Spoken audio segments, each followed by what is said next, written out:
Good evening. The time is now 7 p.m. It is Thursday, July 23rd. Welcome to the Kechi City Council meeting. Debbie, would you call roll, please? Here. Here. Here. Tracy Moreland. Here. This evening, our invocation is going to be led by Councilmember Brewer. If you would like, please join me in standing, and we'll follow that with the Pledge of Allegiance.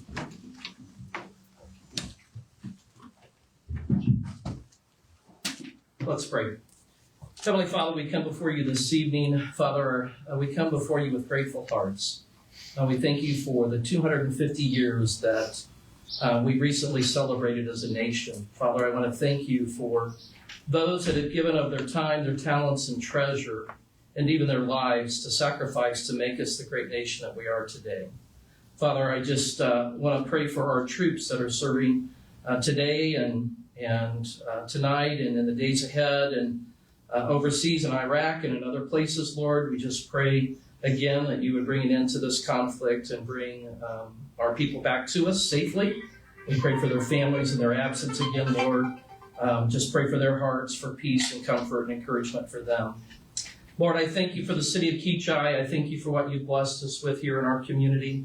Thank you for the great people that we have. I thank you for those that serve on our city staff, on our police department, and on our city council. Lord, as we work together tonight, give us wisdom and discernment in our conversation and our discussion. Father, that all things would bring honor and glory to you. Bless our evening together. In Jesus' name, amen. Amen. Amen.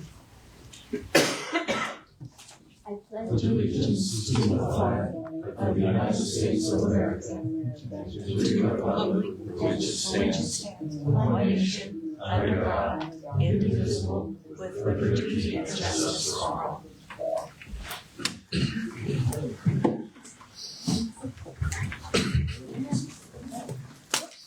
Okay, moving on to the approval of agenda.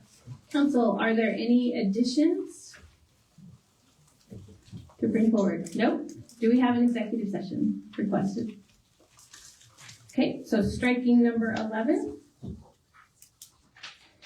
It's also my understanding we are striking 9A, the mayor sewer agreement.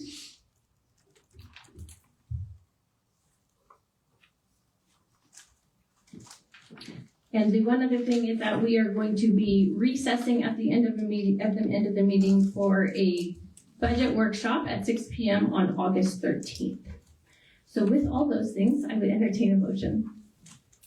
I move we approve the agenda as written with the exceptions of striking 9A and item 11 for executive session. Item 12 will be recessed until 6 p.m. August 13th. Second. Motion by Council President Hedstrom, second by Council Member Aldridge. All in favor? Aye. Aye. Motion passes 4-0. Moving on to consent agenda. Does anyone want anything pulled from the consent agenda this evening? Hearing none, I would entertain a motion. Make a motion that we approve the consent agenda. Second. Motion by Councilmember Brewer, second by Council President Hedstrom. All in favor? Aye. Aye. Motion passes 4-0. Moving on to the communication section. Any Kechi civic groups or committees that are here to speak this evening? Seeing none, we'll move on to community announcements. Does anyone on council have any community announcements to make? Okay. Is that me or someone else? Okay. There is 1 week left to support the Kechi Arts Council's Art Supply and Entertainment Donation Drive for the Wichita Children's Home. Please drop off your donations at the box located in Jumpstart, City Hall, or at the Kechi Farmers Market, and bless children who will love receiving some creative support. The next brush dump opening is August 8th from 8 a.m. to noon. On Thursdays, the best place to be is at the Kechi Farmers Market from 4 to 6:30. The location is at the Kechi United Methodist Church parking lot. Check out what food truck is at the market each week for dinner options. Come shop local, eat local, and connect with locals. The Noir Comedy at Kechi Playhouse runs through August 2nd, with Patsy Cline opening August 7th. Shows are Friday and Saturday evenings at 8 p.m. and Sunday matinees at 2:30. Tuesday evening community dinners continue at the Kechi United Methodist Church from 5:30 to 7:30. Enjoy a meal at no cost and connect with your neighbors or meet some new neighbors. City Hall will be closed on July 31st for in-service. I encourage you to vote on August 4th for primary elections and the state constitutional amendment before the voters. This Saturday morning, July 25th, is the second community conversations to be held in the community room from 8 to 10 a.m. Donuts, water, and juice are provided. Do you need hot coffee? Please stop at Jumpstart and support Kechi business. This is another opportunity for residents and business owners to ask questions and have conversation with the mayor and up to 2 city council members. These meetings are held quarterly on Saturday mornings. The Cops and Rogers Car Show begins at 10 a.m., so come by for conversation early in the morning. Have your car already parked at City Hall, and then cross the street to be one of the first at the car show. I hope to see you on Saturday. That is conclusion of community announcements. Moving on to 6C, addressing previous public comments. Does anyone want to address any previous comments? Okay, seeing none, we will move on to the public comment section. Debbie, do we have anyone signed up for public comment tonight? Cheryl Hobson. Cheryl, welcome. Please state your name, address, and you have 5 minutes to share with the council. Welcome. Cheryl Hobson, 622 North Shawnee Circle. I'm going to ask you to do me a favor. Everybody who speaks, if you can pick up the microphone and hold it, we do have issues often with not being quite heard at the podium. And it sounds like we're turning it on as well.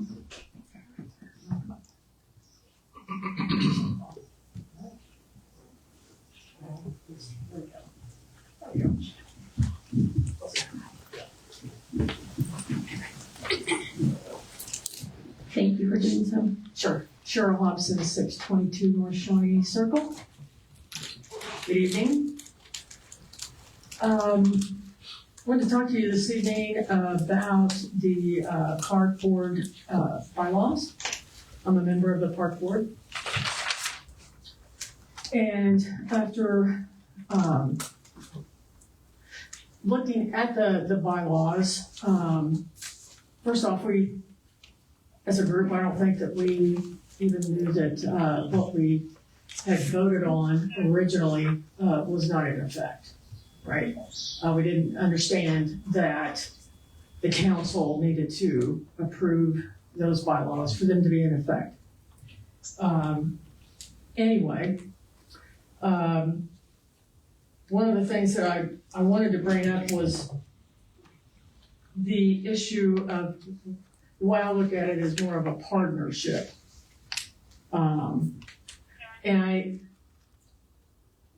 as I look at the older bylaws, if you have, I encourage you to look at both the older ones and the newer ones. There's definitely a partnership in the older bylaws with the city administrator, the park board, the director of public works, and actually the residents here in Kechi. And if you read specifically under section, I believe it's 4, duties and responsibilities of the board, you will see that the director of public works has been dropped out of this section several times. And the issue I have with that is because in the older section, it does say that, and I'm just going to read a little bit of it, the board will offer periodic advice regarding future park projects, seeking the advice and approval from the director of public works or his/her designee. the board must first consult and cite the Kechi Master Park Plan and Kechi Annual Budget in its recommendations.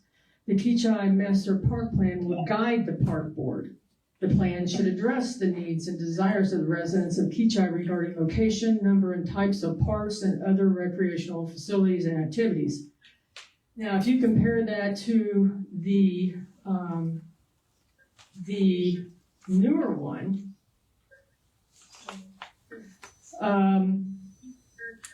it says the board will offer periodic advice regarding future park projects, seeking input from city staff, which may include the city administrator, city engineer, planning, zoning administrator. It does say director of public works and other professional consultants or subject matter experts. In developing its recommendations, the board shall consider the Kechi Master Park Plan and the city's annual budget. The Kechi Master Park Plan is intended to serve as a planning resource and guide for the park board's recommendations while allowing the board flexibility to address changing community needs, opportunities, and priorities. The plan should identify the needs and desires of the residents of Kechi regarding location, number, and types of parks, recreation facilities, and activities. What's wrong with the old one? Why do we have to just have the director of public works as just a mention? The director of public works should be walking hand in hand with the park board. We should be using him or her as our subject matter expert for most things, especially if we're going to spend, $600,000 on new park equipment. That person is the person that we need most of all. Now, I'm not saying that he has to be at every single meeting, because I understand that we all work way too many hours a week anyway. But what I am saying is that it pretty much just almost puts the director of public works as the same level as anybody else. And that's really not what we want to do. We want to partner. We want to partner with this person. I mean, they saw that in the last bylaws. And I think that if we would have done that we possibly wouldn't be in the mess that we're in today. Maybe we would be, but maybe we wouldn't. And maybe we would have been able to identify problems prior to. So, in looking at these bylaws, my suggestion, what I would like to see is I would like to see us go back, send it back to the park board. Let us take another look at this again and see if we can come to a better document that would partner with people and departments more so than what the current one is actually doing. That's all I have. Thank you. Any comments, council? Or response? Okay. Councilmember Moreland, do you have anything you want to respond? No, I just thank Cheryl for her comments, and we will, when we talk about it in a few minutes, I'll address things. Great. Thank you, Cheryl. Thank you. Debbie? Neva Benton. Neva, welcome. Please state your name, address, and you'll have 5 minutes.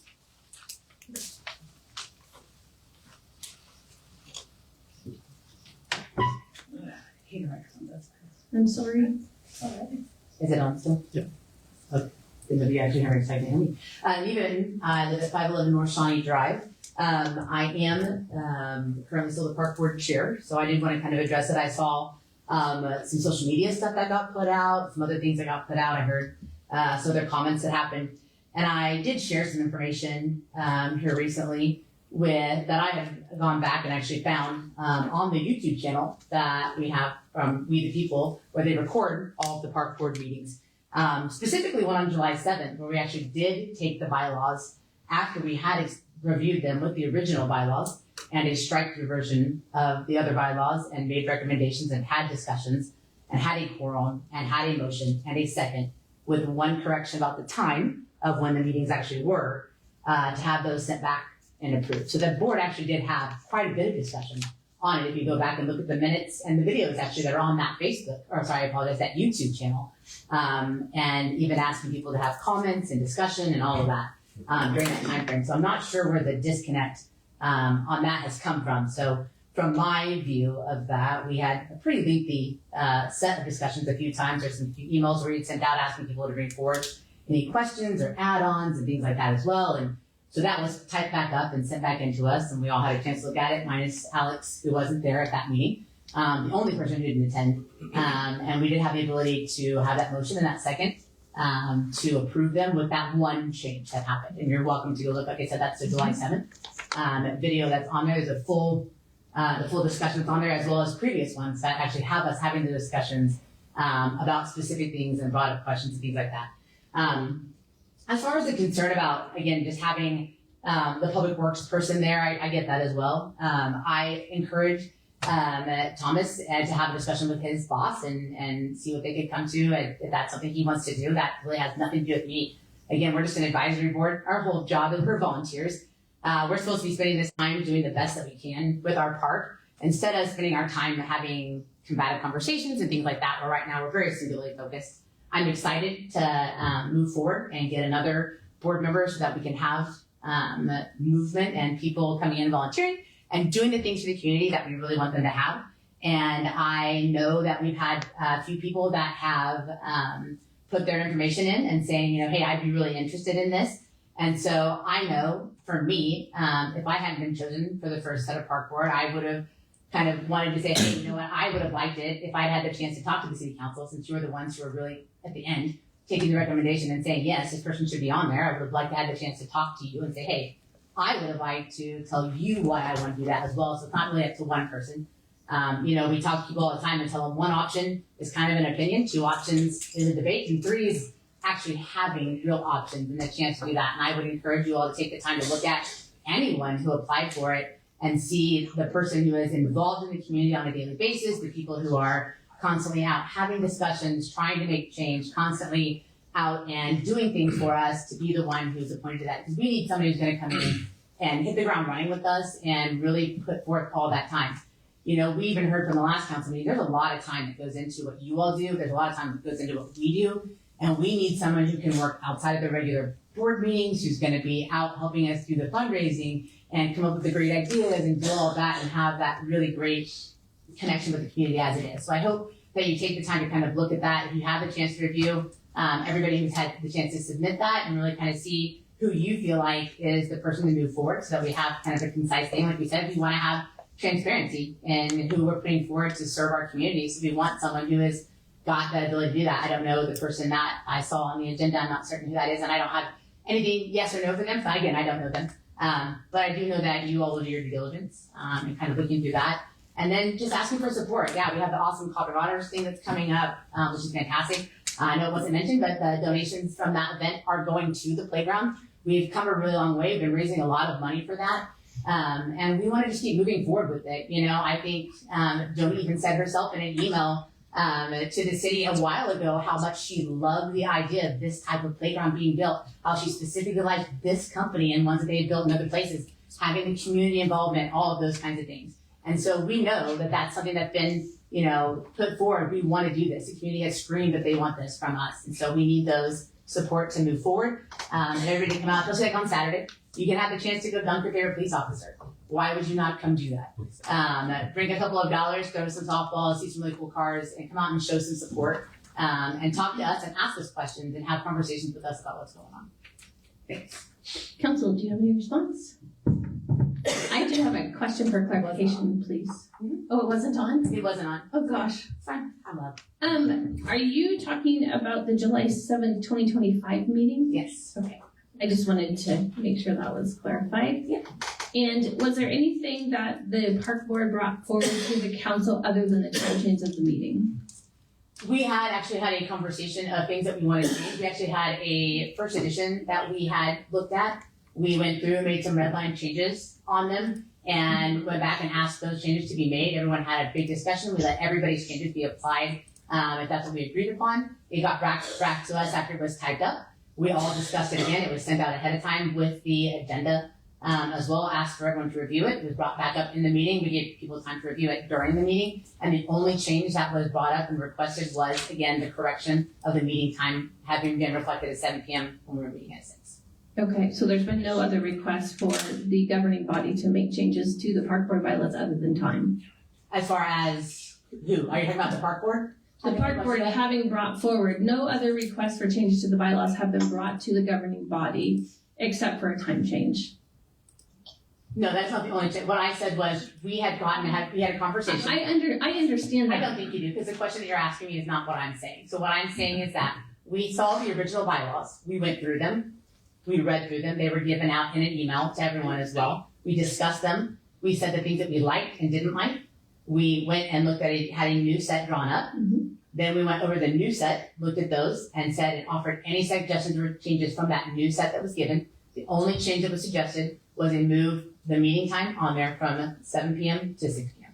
That's not true. Okay, but I guess what I'm saying is like there's nothing else recorded in ordinance by the city of Kechi that any other changes were brought forward to the governing body to consider approving the It changes. wasn't brought to the city council yet. Okay, For approval. that's what I'm stating, is that nothing but Oh, I'm the sorry, I time thought you had a change. question, not a statement. I didn't know. No, my question was, did you bring anything else forward to the governing body for approval other than a time change, and nothing else was brought forward? Well, we didn't even submit the time change request. So Yes, you nothing did, was- it's in ordinance. Okay, so we sent forward, from what you can see, in that July 7th meeting, right? Mhm. We put the motion that specific set of bylaws with that one change was submitted. Okay, well, the only thing that was submitted was just time. Okay, well, we can go back and check the meeting to make No. sure that the right thing was presented. But That's yeah, fine. Absolutely. Thank you. Mhm. Debbie. Okay, Okay, I have a question. okay, go ahead. When I looked at the minutes for the July 7th meeting, I did not see where a motion was, recorded. And when I looked back at, the website, the city the city website where it records those, there is no record of the minutes from the July 7th meeting. I don't know about what's on the website because I don't have any control over that. I do know when I went back and, like I said, watched the meeting itself, there was a motion that was made by Conley and then there was a second by Cassie after the discussion. Okay, so, And did you I guess- did you vote on We it? didn't have to vote on it. We were asking a motion to present it to city council. You would still have to vote for a We actually motion. don't have to vote as an advisory board because again, all we're doing is advising. So we can make the motion to say we'd like to give it to city council so they can look at it and send it back to us if they wanted to. Is that, Andrew, is that proper procedure? I don't know, I'd have to look this particularly to the park board, but I mean, as an advisory board, they make a motion or don't make a motion, it's like, It doesn't if matter it comes because to we the don't, city we council, can't they make. wanna take it up or not. Okay. Okay. Okay, anything else, Councilmember Moreland? I did not hear Andrew's response. It's. You have to get the I'm mic, sorry. you have to get the mic close to Yes, you, thank sorry. you. I'm sorry. I'd have to look specifically at the procedures of the park board in order to answer that in particular. It is probably best practice to vote on motions if they've been made and seconded, but as an advisory board, the formalities aren't quite as rigorous as they are for the council. Okay, thank you. Anything else? Councilmember Moreland, any additional? No, I just was, like I said, when I had looked at those minutes, I did not see the motion or that recorded in the minutes, so I didn't have that to refer back to. Okay. Thank you. If we could follow up on that, please? Sure. To find out what our policy is, that would be great.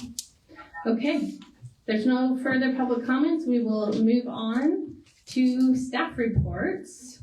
First up, Thomas Bevan, Public Works, please. Welcome. public comment, we will move on. Sorry, it's the echo in my phone for Teresa. Your staff, Thomas Bennett, public works. Welcome. I'll get used to that. Sorry, it's I the don't know echo if I in need my this or not. It's not. It's You not gotta on. turn it on. You turned it back off on? I turned it on and I turned it off. Sorry, I don't want to waste the battery. It's on the side of it. It's a plus. It says it's Minus a 0 and zero. a dash. Yeah. Just leave it on. Just leave it on. I think you guys can hear me, right? Yes. Okay, before you is kind of what Public Works has done over the last month. We did last week, me and Debbie spent 3 days having interviews. As you guys know, Vern took another position. Also this week, Noah has left the city also and taken another position, with Jumpstart. So not sure that I'm a big fan of them right now, but that's a different story. We did hire 3 employees. One started yesterday. He goes by Tavo. His name is Octaviano Nunez. So you'll see him around. We did hire 2 more that will start on Monday, with the 4th that we're still waiting to show up and do some things. So we'll see whether he comes in or not. If not, we have 2 or 3 that we have backups for. Assuming they didn't find jobs in between then and now. So basically mowed, weed eat, a lot of that going on right now.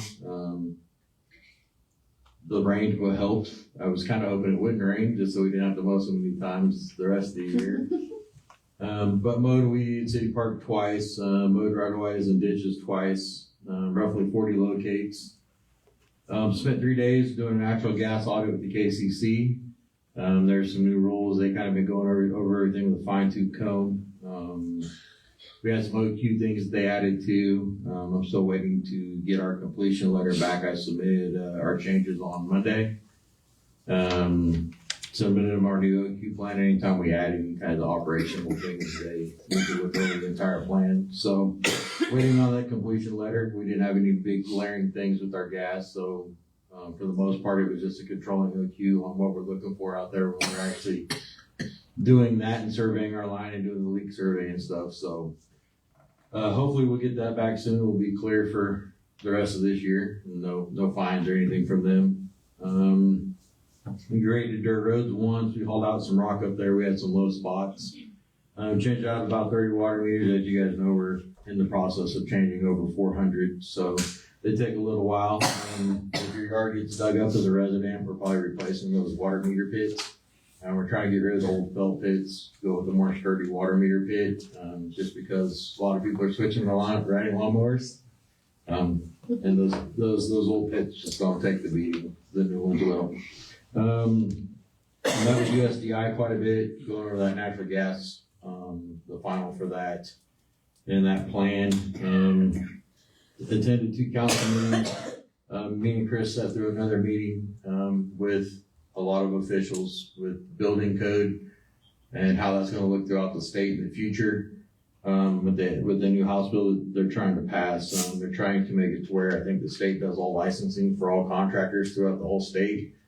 There's lots of questions and who takes the money and who's going to keep the money and does it get dispersed. So lots of questions still on that. Had brush on day. I guess there was quite a few people there for that. So, other than that, it's just kind of been same old, and keep making sure nobody calls us at night. That's the main thing. So, any questions or concerns or anything you guys would like to see?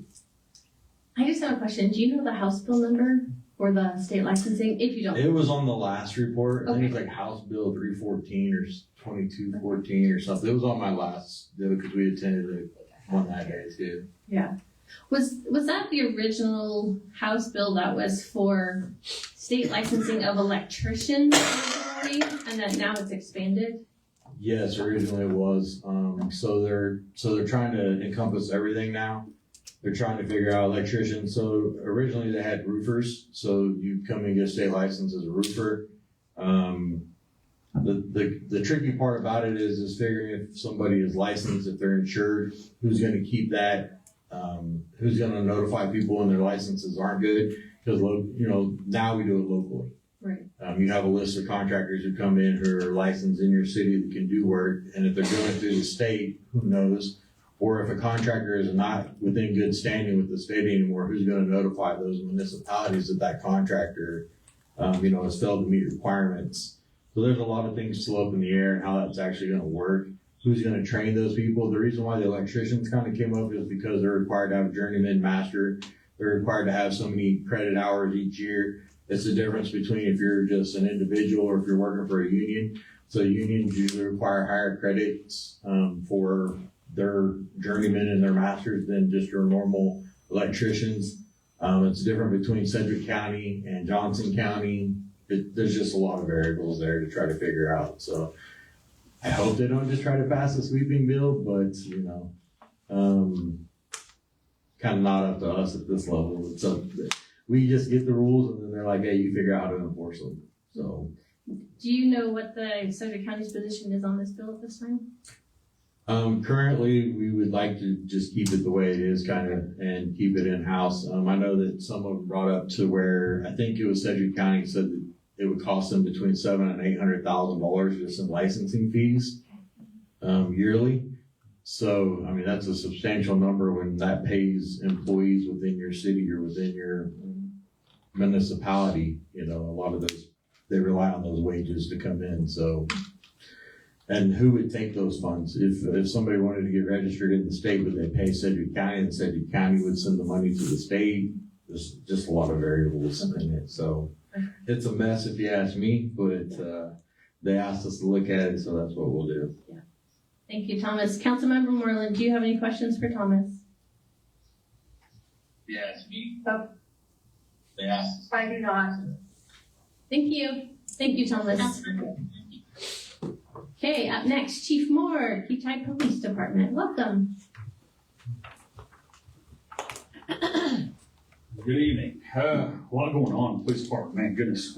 So, as you all have seen the advertisements, Cops and Rotters, we're on the final touches of that. It's going to be a great time. We had over a dozen injuries come in the last 2 days. Most car show enthusiasts wait till the day of just due to weather restraints and things like that instead of airing before. So I think we're going to have a huge turnout. A lot of community support, a lot of volunteers, a lot of people donating goods and services. Go Create made us some signs, some awards that are massive. I mean, you're probably going to find a stud to hang up inside your garage. So, and then we've got another set of awards that came from Carvard as well. So, again, just wonderful support. Valley Print did our t-shirts for us, so we have those for sale. Those sell for $20 a piece. They got the Silly Goose Coop on the back with the goose and the hot rod, and so it's going to be a great time. We're gonna raise as much money as we can for the park, and like I said, all the proceeds will then go over there and help push that project further on. We did postpone moving out with the PD with the handful of things that we're doing this month. We really kind of pushed ourselves pretty thin this month with the community events, but Officer Bolin, I can't thank him enough for kind of giving birth to this car show idea. It's something he's been talking about for 6 months, and I finally just took the reins off of him and said, go do it. And he's done a fine job. So next month, I'll be gone for about 10 days. Sturgis Police Department confirmed my hiring. It is not permanent. It is a assignment at Sturgis Police Department to work the Sturgis Motorcycle Rally. So I'll be up there working for them.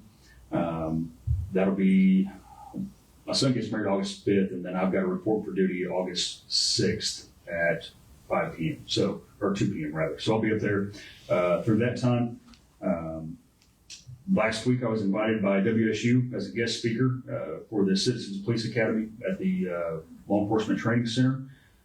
Incredible opportunity to get in front of a bunch of folks that are pro-police, support us. When I tell you community goes beyond the city limit sign, it absolutely does. The amount of support in that room for the Kechi Police Department and for our community and what we're doing up here is wonderful. We're starting to see a lot of other agencies kind of loosen up and do some cool stuff in their communities too. So I'm not saying that's because of us. I'm just saying it's spreading. That model is getting out there and it's doing good things. So we appreciate that. The main talk was on bridging the gap in generations using Facebook to do so. Some of our earlier generations, were without the internet. Some of us were born in time to be able to be out on our bicycles until midnight and run around and do all the things and be ornery, and then, you know, the internet comes out, and so we learned how to do both, have fun being outside, and then, of course, the internet generation that came through with all the social media stuff now. We're able to bridge all those generations with social media. It's working well, so we appreciate that. I want to give a shout out to our officers. This isn't on the deal, but I've been getting some information via Facebook. I won't mention the convict's name. He's not a suspect anymore. He's convicted. He pled guilty to stalking a young lady here in our community. Our officers worked hard on that case. We were able to present it, and no court was necessary. He pled, and he'll be off the streets. So officers worked hard on that, and then of course we've heard about the Jump Start incident. Officers were able to get in custody on that rather quickly, and then procedures in that I can't discuss it all because it's a juvenile case, but they did a great job. So that case is on its way up. Beat the Heat. We were reached out. International Drag Strip reached out to us over at Maze, and asked if we would come be part of their Beat the Heat event. There's going to be cop cars from all across the county and the state. I got a friend that's an officer over in Butler County. He's bringing his car over. It'll be a time for the community to come over and check out the cop cars and see what we got. And then if they want to line up, we're welcome to line up on the track with them and run an eighth of a mile. For those that wonder how far an eighth of a mile is, it's about 3 blocks. So we'll see what second gear feels like in a cop car. That's about it. But it'll be a good time. It's going to be a good outreach to the community. We'll obviously be there presenting the car show the next morning, so some of those hot rods may come out here and be on display. But it'll be a good time. So, any questions? Just curious, how many entries do you have for the Cops and Rodders? Cops and Rodders right now on paper, we've got 12, but we've got so many other commitments. We've got a Volkswagen club that's going to come out. We've got several motorcycles that are going to be there. You know, so we've got, it's going to fill up the parking lot over there. There's a couple food trucks, snow cone truck out there. We've got a couple businesses that are going to set up and hand out free donuts and I think free cotton candy maybe. There's another one, Edwards Jones down here. They're stepping up. Everybody, it's great. It's going to be a good time. Anyone else? Councilmember Moreland, any questions? It's silent, so we'll say no. No, sorry. It's okay. That's okay. Thank you so much. Appreciate it. Dustin, IT, zoning, stormwater, code enforcement. Welcome. Thank you. Mine's not as lengthy as the other two gentlemen. Planning and zoning, the Planning Commission heard 3 different amendments to the zoning regulations on July 14th or around there. They need more information to have a vote, to actually have a public hearing. So we're going through those steps right now. IT, we had cybersecurity training for all of the administration that was here on Wednesday. And we have it downloaded so the rest of the employees for the city can go through that training as well. Lots of scary stuff out there. Be mindful of what you click on your emails is the synopsis. Stormwater, nothing to report at this time. Code enforcement, people were contacted in person and violation letters were sent out within the past few weeks. Mainly for grass, things parked on their grass that shouldn't be parked on the grass, they need to be on a hard paved surface, things of that nature. One person I contacted today in person who received the letter, gave them a 2-week extension because they need it to cut grass. That's fine. As long as you're working with me, I'll work with you. That is the end of my lengthy report. Council, any questions? I do have a question. Someone asked me this question. A car that is not operational, that is on the street. Is a police violation. Okay, so once it gets pushed into the driveway, it becomes mine. Okay. In my jurisdiction, it's. Okay. So it's like.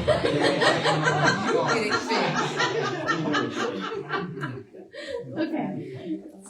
So if there is an issue with ongoing car that does not run and it's on the street, they should contact Kechi Police Department? Yes. Okay, not you. Only if it's in the driveway. Correct. The best way to contact the police department is to call 911. I know it is, but it creates that record I that they got the understand. call. Yeah. I understand. So, okay. Councilmember Moreland, anything? No, I don't. Thank you. Thank you. Thank you, Teresa. Thank you, Justin.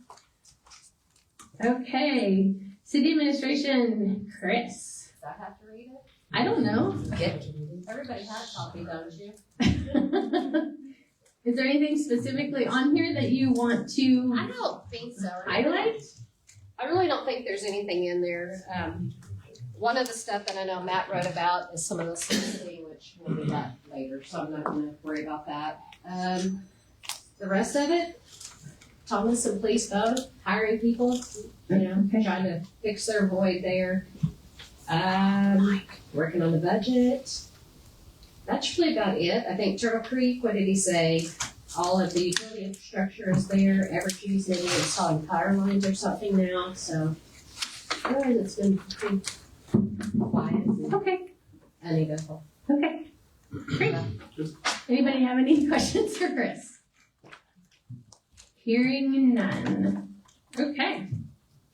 We will move on to unfinished business, park board bylaws. I'm assuming you're not going to talk about this, Chris? I figured this is for you guys to talk about. That's fine. I'll start with this. It'll be down with the bylaws. I realize that technically, according to city ordinance, the governing body has authority to put through bylaws that have not been, changes to bylaws that have not been formally brought to them by the park board. So yes, twice specifically, the park board has talked about their bylaws, as mentioned, about a year apart. When they were recently discussed, there was concern about the bylaws brought up, as there was even the first time and every time they've talked about them. And a motion was brought forward, and it died for lack of a second. There's been no formal vote, nor not even the chair bringing forward the park board bylaws to be considered. I was at the July meeting, and you can watch them all online, and there was even a request for some language to be changed or added. That is not reflected in what's in front of you. I would encourage the governing body to consider sending them back to the park board for further discussion, and them to work through the changes that they desire.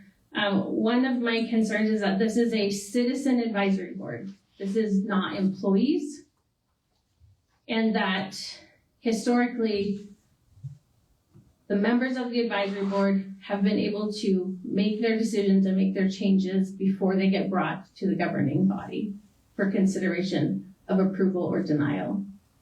And if you look at the 2020 park board bylaws, on the second page, what has been approved by the governing body says the board shall make its own operational rules and regulations and keep a record of proceedings. And so there has not yet been full agreement of a motion passing. Of course, now we have this discussion about do they even have to vote? So that adds more chaos to the confusion. I would ask the governing body, have you done a compare and contrast line by line?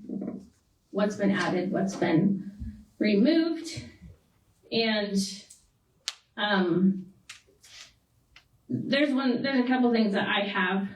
It states that staff in the new bylaws, proposed bylaws, resident staff or council members may recommend appointments. Most staff does not live here. And this is a citizen advisory board representing the residents of Kechi. And so to me, I think it should be residents or council members, which you're also residents.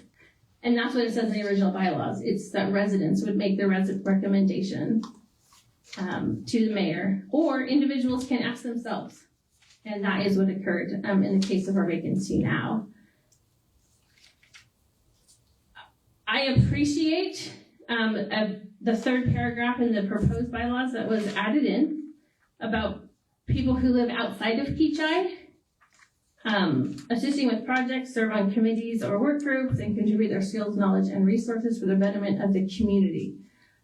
There's been a lot of history in Kechi, is my understanding, that when we try to bring a lot of outsiders, other than a specialty project like the playground community build, it's not always received well here that we've brought people from the outside in to help with community projects. The playground's a totally different discussion. That is a massive project, and so I would expect that we would have people from outside of our communities. I just don't know about having outside people serving on committees or work groups within the park board. I would like to know, what do we need to do to reach our residents to build our community back up again? That's one of the questions I've wrestled with in looking at these bylaws, because we need to engage the people who live in Kechi to get more involved. And how do we do that? I'm not saying that people from the outside can't be a part of things, but I guess I'm concerned with the language that they could be part of the park board on a work group or a special committee. So I don't understand the language there. The parks master plan, which in the proposed now becomes they shall consider, instead of the previous language said they had to cite the Kechi master plan for any projects or recommendations that they're making. A lot of money was put in for the Kechi Parks master plan to be created. It is a governing body approved city document. It's listed on our website as city plans. So only for bylaws now to state that they would only consider them, but they don't necessarily have to follow what's been approved by a governing body. I just think that needs to be discussed, where the governing body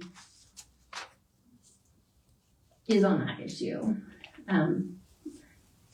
In general, we don't pass city plans, city documents by the governing body and then just say, well, we can just kind of refer to it. You don't necessarily have to do what's in there. Additions can also not be made to the master plan.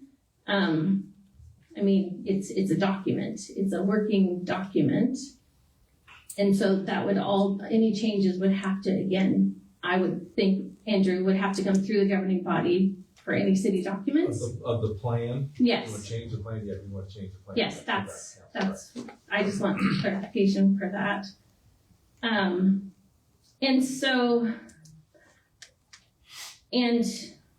I am concerned about balance of authority and power in the city of Kechi. Our city administrator is over all employees. I do have concern that we continue to have one person who is an employee and not an elected official who answers to the people of Kechi as the authority over a citizen advisory board. So those are my concerns, and I would be open to any discussion that anyone else would like to bring forward.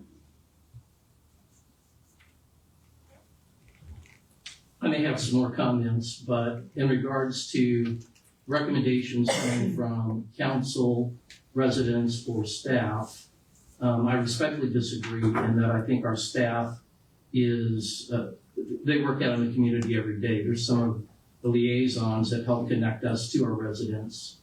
And so I think that they are a voice to listen to. So I think that council, residents, and staff should continue to be included in that. And then in regards to the city administrator, in our form of governance with mayor, council, city administrator, the city administrator is liaison between us and the staff. And so I think it makes sense for, if the city administrator wants to designate public works director or someone else to be liaison with the Parks Board, that makes sense under our form of governance. And then I also want to just remind everyone that, and Andrew, correct me if I'm wrong on any of this, but the Park Board is an advisory board. Mhm. They're not a governing board. So their role is to make recommendations to the city administrator, public works director if he's present, Mr. Dwyer, Councilman Dwyer if he's representing us at meetings, to be conveyed back to the city council. But they are not a decision-making board in the fact that they're not elected by the residents. They're an advisory board. Correct. And so I don't want to overcomplicate the role that they play, and I don't want to downplay the value of what they do, because what they do is very critical in connecting us with the community. Mhm. So I may have some more comments on that, but those are just my initial thoughts, Mayor. The code states that they're an advisory board directly to the governing body. Yes, and I've served on advisory boards, I've served on governing boards, and sometimes that can get very confusing, especially for advisory board members when they think that those lines can get blurred sometimes and confused. Yes. And so that's just why I'm making the clarification. Any other discussion or comments?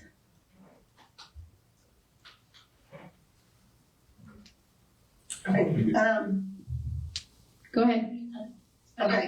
so based on some, and I had already written some notes about that, is I am interested in having a red line copy. What has been changed? What is the same? What is exactly being adopted here? I do think that even if we recognize that Thomas is the subject matter expert with all things public works, that having him as that appointed liaison as far as staff doesn't violate chain of command because he still answers to the city administrator. One of the other things that I'm struggling with on this is this body, or this document does not identify what are the operational rules and regulations per se. So, and I understand that they are not a decision-making board, but if they are going to advise the council, I would hope that they would have consensus, or we would have an idea of what the conversation was, because, for instance, on these, at the last meeting, there was a motion which failed for lack of second. And I do think if we are considering their advice, we want to get a feel for, was there a consensus, or is it just 2 of the 7 people? How was that reached? So I would really hope to see a little bit more on the making motions and voting to make sure that we are getting a true consensus. And I would like to kind of see that added to the document. And my feeling right now on what I'm seeing is I would want to send it back to the board, or to the park board. I would like to see the red line documents, specifically that they say that was discussed and that they created in their meeting, because that has not shown up in any of the minutes or been shared with the council. So those are my concerns. Any further discussion, council? I guess maybe just some clarification of if this was voted on and approved unanimously at this July 7th, 2025 meeting. And Cheryl, I think you made a comment that no, it wasn't, but I watched the video and it was. So what changed? No, my comment was that, What changed in this that you said it wasn't the same? no, my comment, the no, was that I made changes and they were not considered.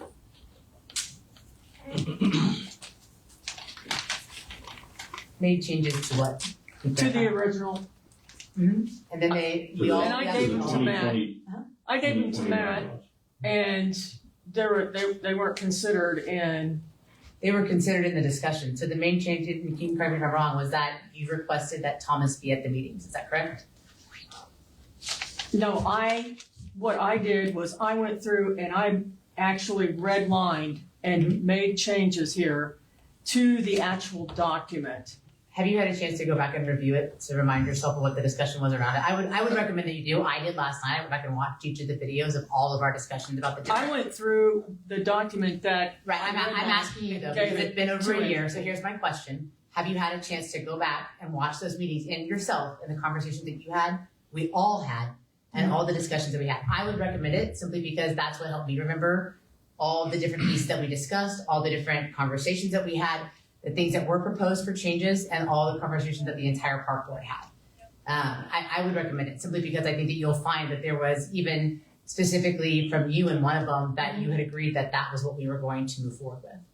You were given the chance to comment further, asked if you're okay with it, and you actually said yes. I just gave in. Well, I'm sorry about that. You definitely probably should have stood up for what you believed in that. Well, I did. And But I didn't gave seem to him, I'm not gonna argue with you now, Neva. Councilmember Hedstrom, I honestly don't know the answer to this. I think I've got a factual question in my mind that maybe only Matt can answer. I don't know whether the version of the new version of the bylaws that you have in front of you is the exact same thing as what was in front of the park board a year ago. I don't know the answer to that, and maybe somebody knows. Okay. But in all these discussions, that's not been made clear, and I think there's some confusion on the bench is what I see too. I agree with you. Okay. That can be. And the I don't copy know I tried to pull up the is in an old drive that's been archived, so I can't actually access it anymore because it was sent through a OneDrive from the city that doesn't exist anymore. That may be a question we should clarify with Matt when he's back. Okay. That's Can what I happens when ask- things drag out for a year. As the council in a whole, shouldn't you be setting the guidelines, what you expect out of the park board? No, it clearly says that It's they create their own operational rules and regulations. What is currently approved says, and it was from the original 2013, because the only thing they changed was,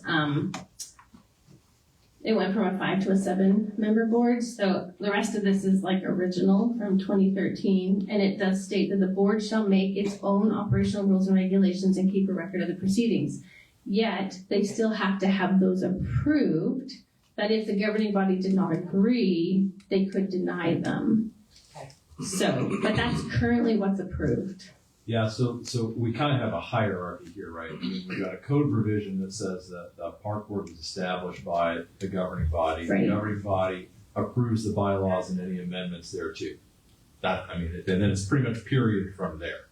Then the bylaws that were previously approved say that the park board establishes its own sort of rules and regulations for procedure. So within those bylaws, to the extent it doesn't say one thing or the other, the park board gets to decide how they act and they go about their procedures. The governing body still has the ultimate authority to say, these are the bylaws you're going to operate under, and we're going to make this change or not. But policy-wise, you have it's not unreasonable to also say, like to know what the park board thinks about certain things before we vote on them. So that's a decision you can absolutely make. You do have the sort of blanket authority to change the bylaws whenever you want, but it's up to you to decide how much input you want on those.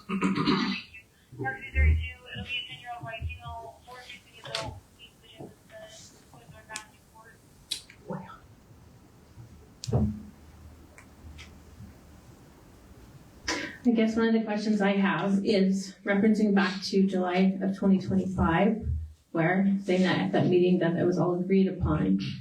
If that was the case, why were the bylaws reconsidered July 6th of 2026 for approval to bring to the council? So you now have a secondary, Probably because nothing would happen in a year. and so at that meeting, the motion to bring it forward died for lack of a second. So I'm sorry, I didn't hear what Councilman was. the, Probably because it had been a year and nothing had happened. Thank you.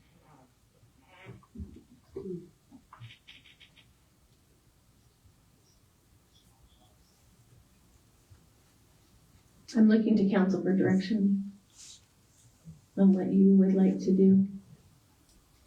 Well, Go ahead. I would like to send it back to the park board for consideration. So with that, I make a motion to send the bylaws back to the park board for clear recommendations, redlining the current bylaws and giving us more direction and clear direction.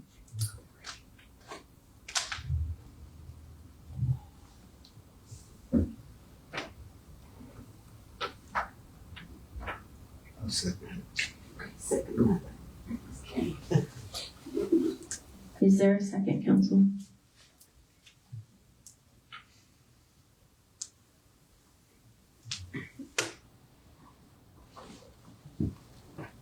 I'm not necessarily against it, but I think I would like to have some input on since he's not here, so I'd like to table it. So we need a second on this motion. And the fact that Paul's not here.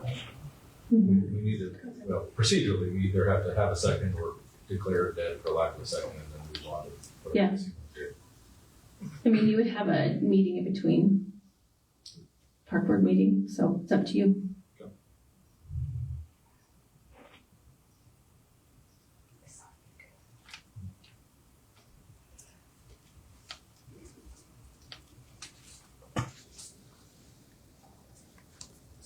Is there no intention for a second? Okay, motion dies for lack of a second. I would entertain a new motion.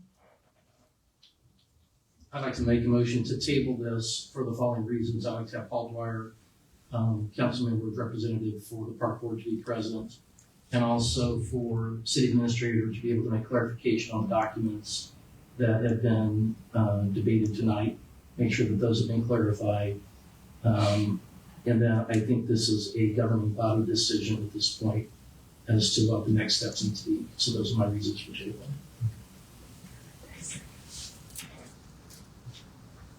Is that a motion? Yeah. The motion to table, but I wanted to explain why. Second. Motion by Councilmember Brewer, second by Councilmember Baldridge. All in favor? Aye. All opposed? 3-1. No, I'm gonna table it if it's not going back to the park board for now. Okay, wait. So the motion was to table it. So are you voting yes or no? Well, I want it tabled. She's voting yes.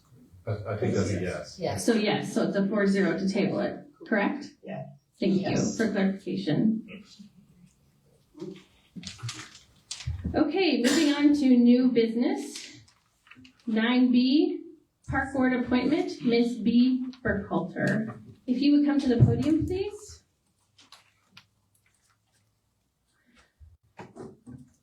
Tonight I'm bringing forward Ms. B. Burkhalter to be appointed to the Park Board to fill the vacancy. She and her husband will celebrate 40 years of calling Kechi home in 2027. Ms. B's education and professional background was shared with the full governing body. Ms. B's volunteer service to her community in Kechi and beyond is a way of life for her. She is a servant leader.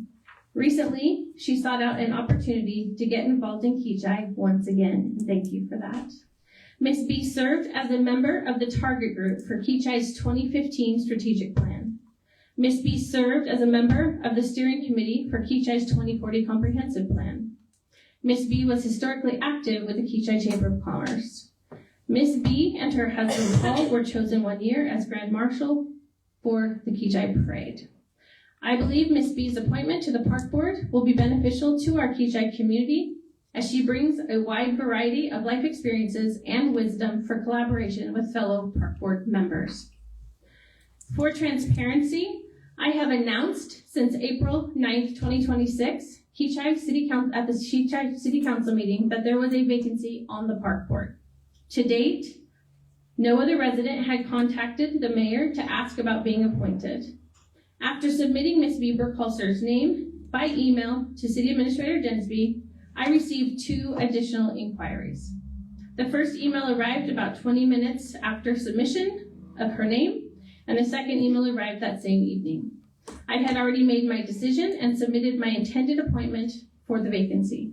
I replied to each of the additional applicants, thanked them for their interest, stated an appointment was already forthcoming, and encouraged them to consider volunteering with Kechi civic groups as well as Kechi Park volunteer opportunities as they arise.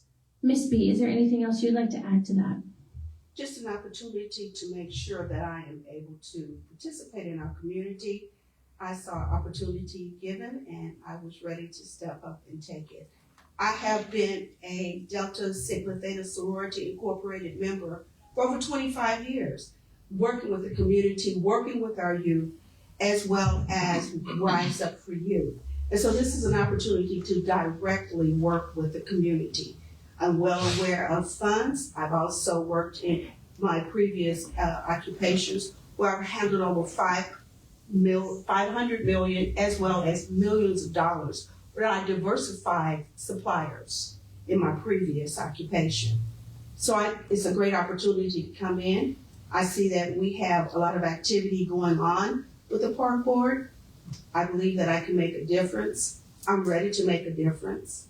What other information can I share with you to ensure that that opportunity may be available? Continue.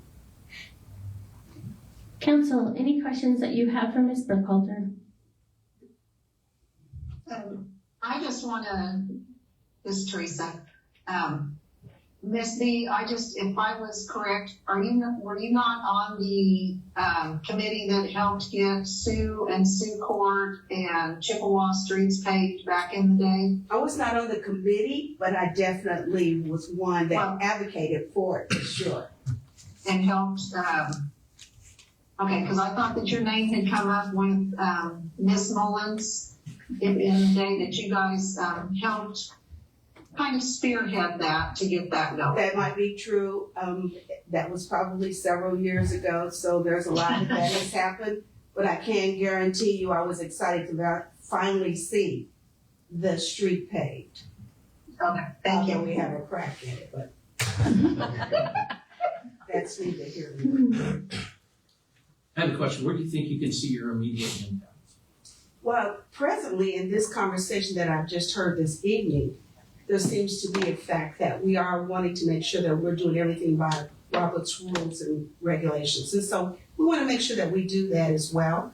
And I think that an additional person in, especially one that is neutral, can come in and maybe give a new insight or share insights and hopefully bridge whatever direction that we need to do. It's all about making a difference in our community. We can see our neighborhood, our neighbor Park City moving right along. We also want to make sure that Kechi does that as well, and especially for our children.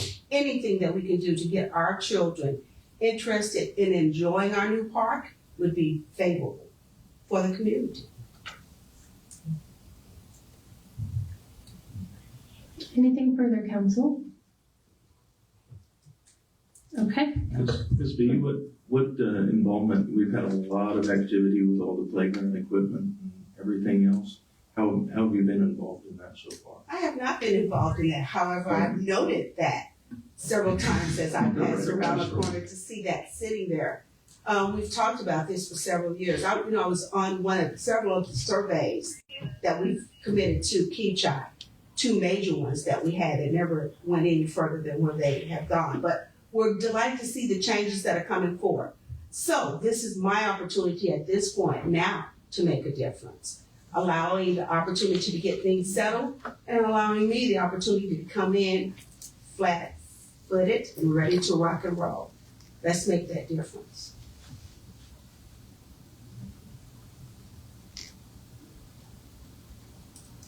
Anything further, council? I do have a question for Andrew. Okay. So just because of all the confusions tonight regarding the park board and the governance and all that, just making sure that everyone understands that this is a mayoral appointment. Yes. And if it's a qualified recommendation, our role as a council is to ensure that it's a qualified recommendation. That's a mayoral appointment. That's correct. And so if the mayor decides to move forward with her appointment, then she submits it to you and you will vote on whether to consent to that or not.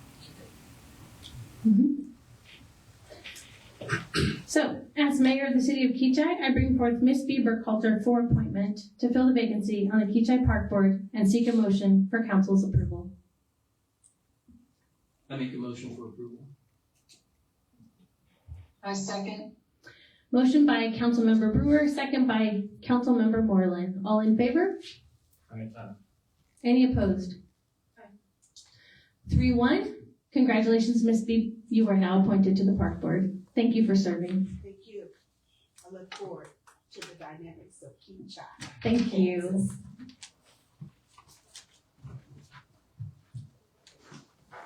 Okay, moving on to 9C, solicitor's license discussion. My understanding is, Chief Moore, that you're going to address this. So welcome back. Yes, thank you. Okay, so I'm not sure which direction the discussion's supposed to go on this. I'll just kind of reiterate what we have in code at this point and how the police department handles these types of issues. As stated before, 911 is your phone number to the police department. Is that? I don't know if it's working. It might be dead. It was Okay. low on batteries earlier. Well, That's why. Yeah, I didn't touch it. it's trying, It but won't. it's probably going to give up. Okay. Okay, so, like I said, I'm not sure what exactly we wanted on this, so I'm just gonna do a quick clarification on how we handle these calls and how it happens. So, if a solicitor comes to your house and you question whether or not they've got a valid solicitor's permit from the city of Kechi, call 911. It's that simple. We carry radios on us for a reason, because dispatch directly contacts our officers in the street. We will go handle the call and make contact with the solicitors. Pre-defining articles here as far as how it's to be handled, the investigational fees, all the things that go along with that. The biggest reason for the solicitor's permit is for background checks to make sure we're not sending rapists around the community, knocking on doors, going door to door.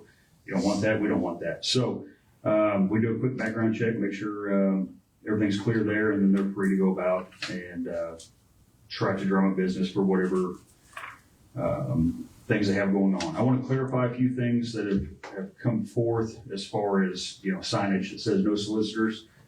It's a great piece of decoration, but it does not carry any lawful standard. It's good to have out there. If they decide to be respectful and honor that, so be it. It's done its job. If they still knock on your door, you can remind them to read the sign and simply shut the door and go on about your day. With soliciting, it's a freedom thing. Folks are free to walk around our community. Folks are free to walk around and try to start their businesses and get things going.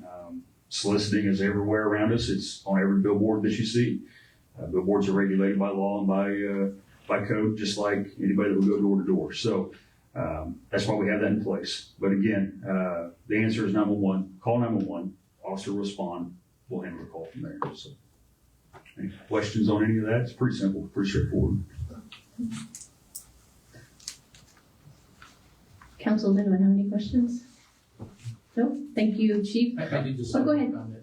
I just would encourage residents, if anyone's watching or listening, to do exactly what has been recommended, and that is to call 911 and don't engage in anything else. Just call 911. That's correct. For their safety and for the safety of everyone. Yes, and here's why. Any step outside of calling 911, you're taking into your own hands, okay? And so now we start getting into a point where suspect or victim is a blurred line. If you decide to, quote unquote, perform a citizen's arrest, that's technically kidnapping. If you decide that this person needs to leave your neighborhood or leave the area and you follow them, that could technically be a seizure of a person. It could be stalking. It could be any of those things. It is a very slippery slope. That's why we're the professionals. That's why we study case law. That's why we study the Constitution. That's why we study state law, government code. Is because we know how to handle the situation. 911, plain and simple. If you don't like what they're selling, you don't like what they're saying, shut your door, go in your house. They'll leave and give us a shot. We'll handle it. And for your safety as well. And yes, thank you. Council, one of the things I'd like potentially for further future discussion is there are some other cities that create an actual photo badge for their city for solicitors who get a permit, has their name and the date of their permit that it's live for, or other cities are just like posting a photo in front of City Hall, like with the city clerk, giving the name of the person, their business, and the links that their permit is valid. It's just a way to let the community know when there is someone legitimately in the city that is permitted to go door to door. So for further consideration in the future. Nothing tonight, discussion only.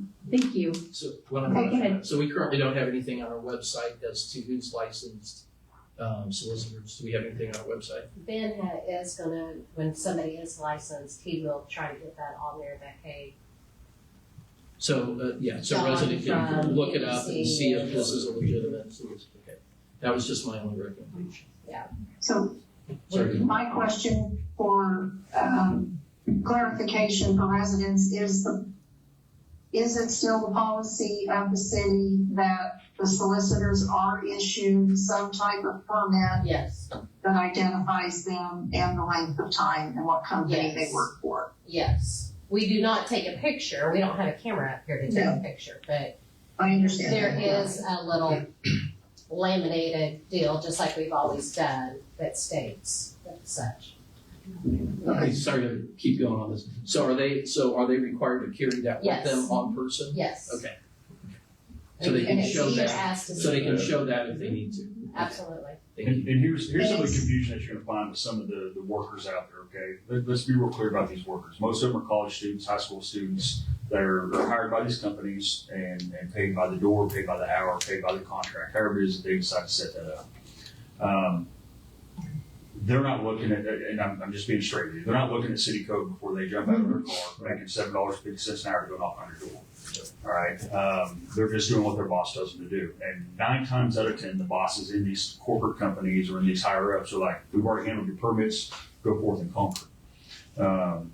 Which is not the proper way to handle that, which is why when you call 911, we had contact with them, we get a hold of their boss. Hey, I need to round up your troops, we need to go down to City Hall, I need driver's license information, we need to run backgrounds.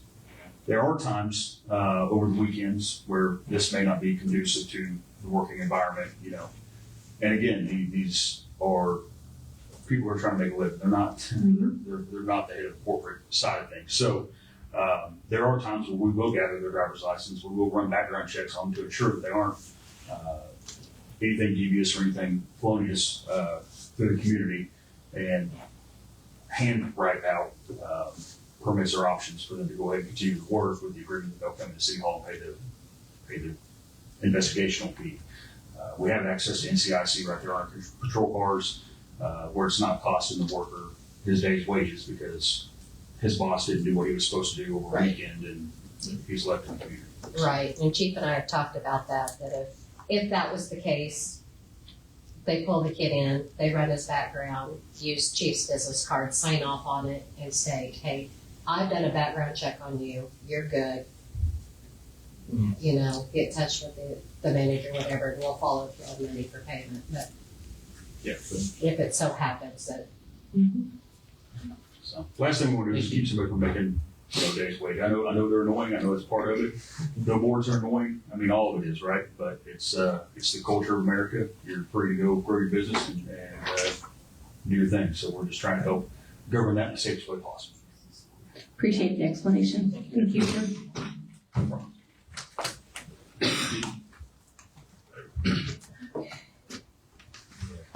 Moving on to 9D, acceptance of petitions and developers agreement, Young Industrial Fourth Water, Sewer, and Gas. Andrew. Take this one. Thank you, Mayor. So, first of all, I apologize that this is a late addition to the agenda and that documents, well, frankly, we didn't have them ready until Tuesday, but we didn't get the petitions until Tuesday. Now, we've been working with Brad Young for some time, talking with Brad Young for some time about the infrastructure that needs to go in this development.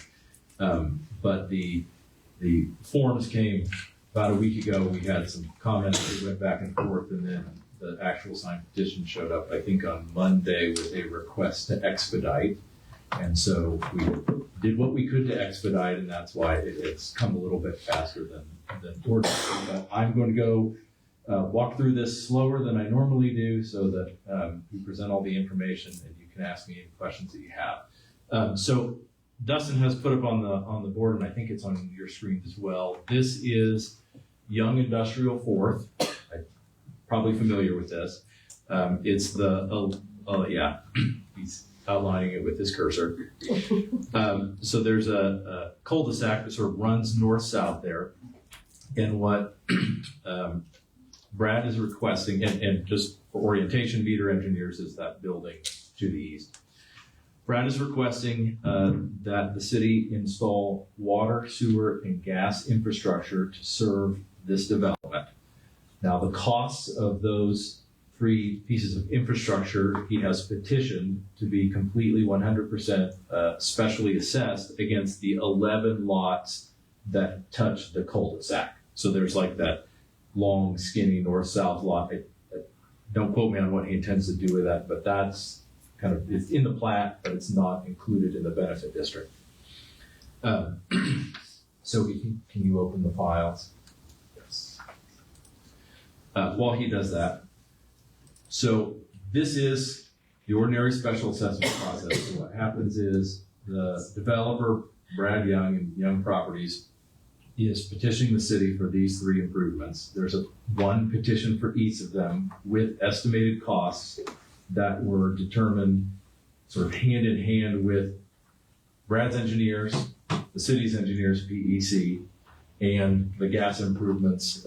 The costs were put together by Thomas. We add some contingency and we add some costs of going through the financing process, and so we come up with a number. Yeah. What exactly do you need pulled up? One of the petitions. It's one of the, or all 3 of them. There's gas. Yep.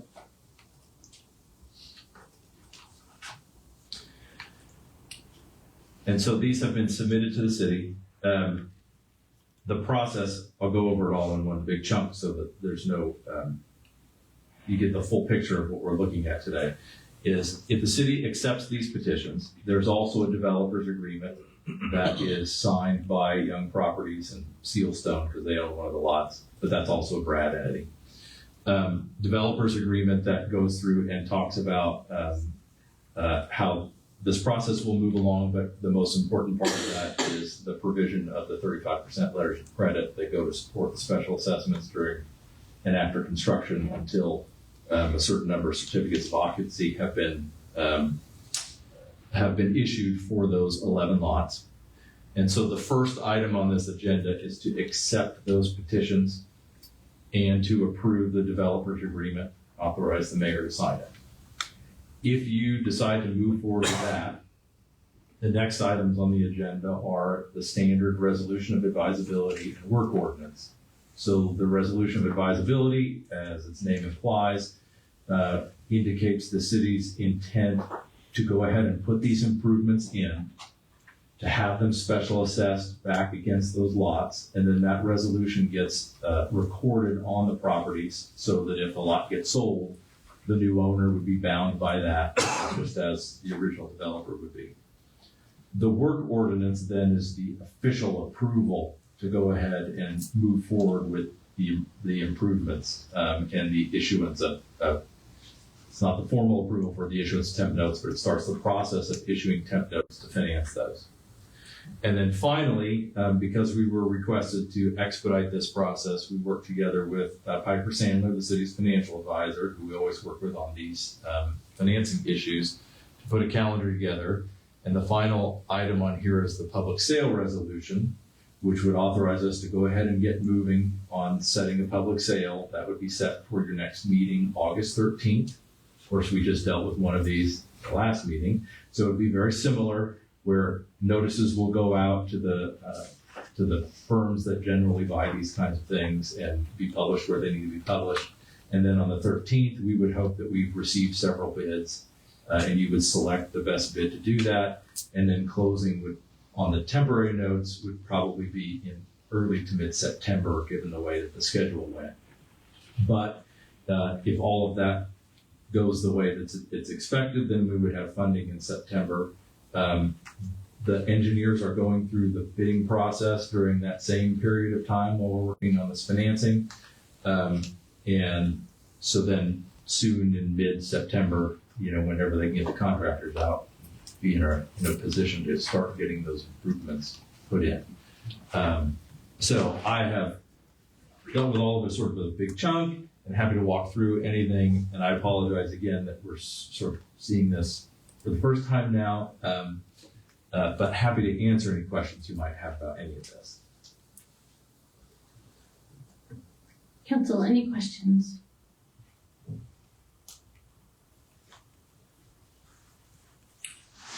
Just a kind of a general question. Andrew, are they planning on selling most of these lots or retaining them for themselves? Or I know it doesn't matter as far as this, but.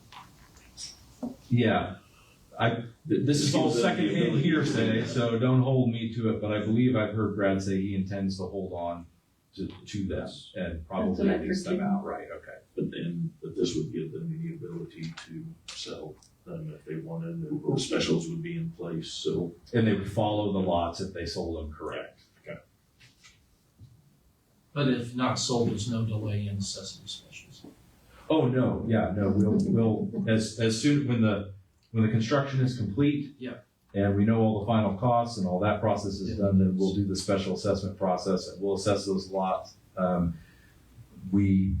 Given the timeline, I would see no reason why that wouldn't happen, sort of the early to mid next year, the way that the county budget works. Of course, if you want to get your special assessment proceedings finished prior to August 25th to certify them to the county so that they can go on to the November tax rolls. And so, given my understanding of the schedule of this construction and how quickly they want to move, there would be no reason I would see why we wouldn't have those final costs and be ready to do the special assessments for next to August 25th.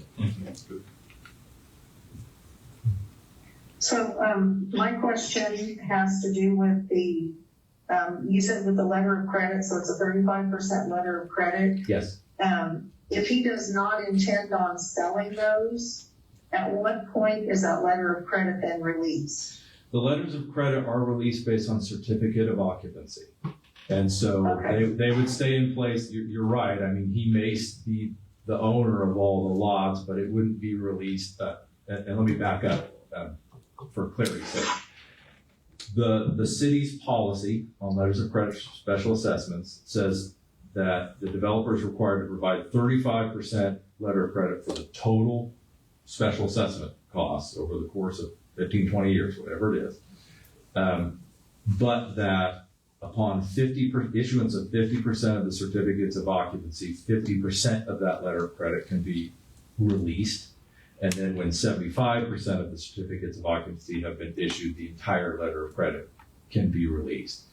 And so, yeah, the theory is that once you have enough construction and properties built on there, you have enough value and you have taxable activity going on, that the risk of a default is lessened. It is true if he owns all of them, there's a little bit more risk than like a housing development where you might have 25, 30, 50 different owners. But our policy doesn't make a distinction between those two scenarios. It runs off the certificate of occupancy. Thank you.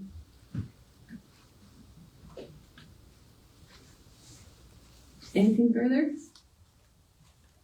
The motions are on the back of the summary for this item, if you have it. Yes, there's an agenda memo for, that covers, let's see. There's four separate ones. Right, there's an agenda memo for D, E, and F, but it has 4 separate motions underneath there. And then there's a separate agenda memo for the public sale resolution. I don't know what that one is. And we can certainly bring that up.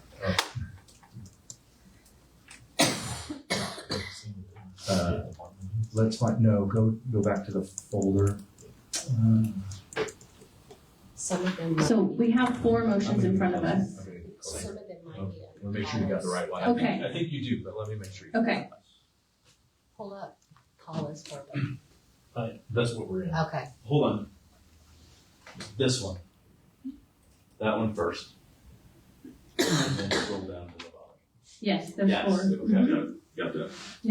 So you said there's still one more besides There these? will be one more after this. Okay, that one I did not find.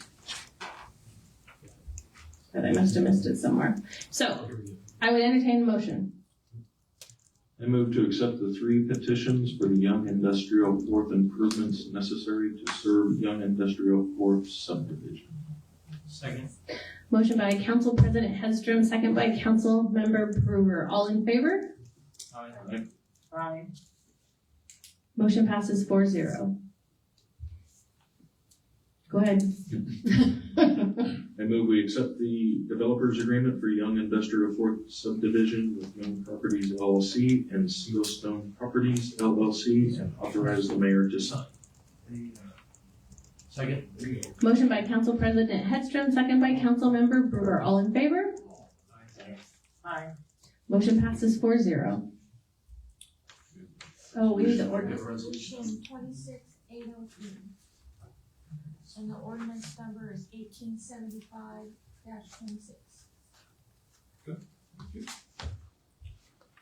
I move that we adopt resolution number 26-803, determining the advisability of making Young Industrial Fourth improvements in Young Industrial Fourth subdivision. Second. Motion by Council President Hedstrom, second by Council Member Brewer. All in favor? Aye. Motion passes 4-0. I move that we adopt ordinance number 1875-26, authorizing the construction of Young Industrial Fourth improvements in Young Industrial Fourth subdivision. Second. Motion by Council President Hedstrom, second by Council Member Brewer. All in favor? Aye. Motion passes 4-0. Thank you. Yes, thank you. It's okay. Then there was a separate agenda memo for that note sale resolution that we talked about, setting the public sale for the 13th. So there's A second. one more motion that should be on your 2026 calendars. No. 804. Monitors. I move that we adopt resolution number 2026-804, authorizing the public sale of 170,000 of temporary notes. What? Or $1,170,000. Arrows on there. There's an arrow block. There we go. Sorry. Whoa. I tried to make this arrow as small as I It was a could. cheap water lamp. $1,170,000. Thank you. Second. Motion by Council Member Brewer, second by Council Member Baldridge. All in favor? Aye. Aye. Motion passes 4-0. Thank you, Andrew, for all that. Thank you. Moving on to council reports, discussion requests. Council, is there anything you want to bring forward? Councilmember Moreland, do you have anything? Not at this time.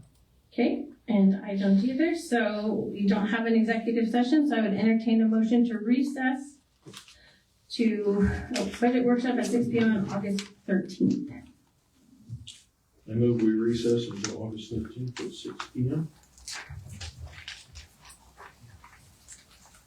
Second. Motion by Council President Hedstrom, second by Council Member Baldridge. All in favor of recess? Aye. We're now in recess. Have a good evening. Thank you, everyone.